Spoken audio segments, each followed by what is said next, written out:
ఒక్కొక్కటిగా త్వరలోనే చేసుకుంటూ పోతున్నారండి.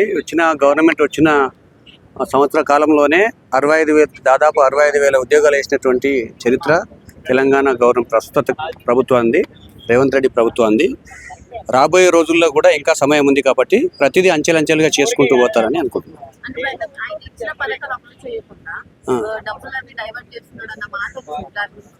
ఇప్పుడు డబ్బులన్నీ డైవర్ట్ చేస్తున్నారంటే రకరకాల వదంతులు సృష్టించేటటువంటి వాళ్ళు చాలా మంది ఉంటారు.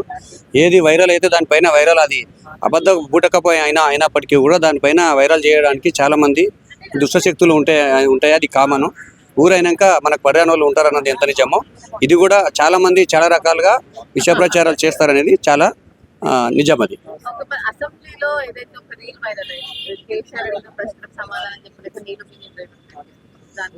అసలు ఇది ఎంత ఫన్నీ ఉందంటే, కేసీఆర్ అనేటటువంటి ఆయన అసెంబ్లీకే రాలేదు.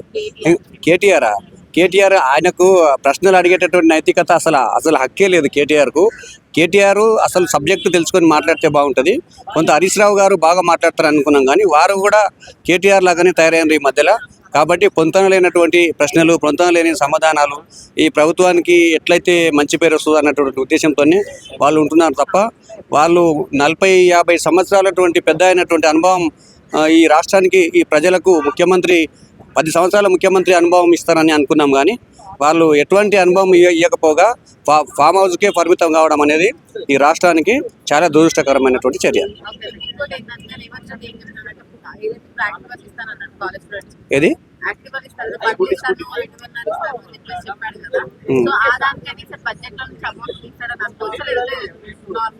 ఇప్పుడు ఆల్రెడీ 2.5 సంవత్సరాలు అయింది, ఇంకా 2.5 సంవత్సరాలు ఉంది. ఆ 2.5 సంవత్సరాల కాలంలోనే చాలా వరకు ప్రీ బస్ నుంచి ఇప్పుడు మిగిలింది ఏంటంటే, సిలిండర్ ఇచ్చినారు, 500 సిలిండర్ ఇచ్చినారు, రుణమాఫీ అయింది, 200 యూనిట్ అది అమలు అవుతుంది. రకరకాలుగా ఫ్రీ బస్ ఫస్ట్ చెప్పారండి, ఫ్రీ బస్ కూడా అయితేనే ఉంది. ఇంకా చాలా ఉన్నాయి, ఇంకా చేసుకుంటూ పోతుంది. ఇక మిగిలింది ఏంటంటే, గృహజ్యోతి పథకం కింద ప్రతి మహిళకు 2,500 అనే స్కీమ్ నాకు తెలిసి అదొకటి మిగిలినట్టుంది.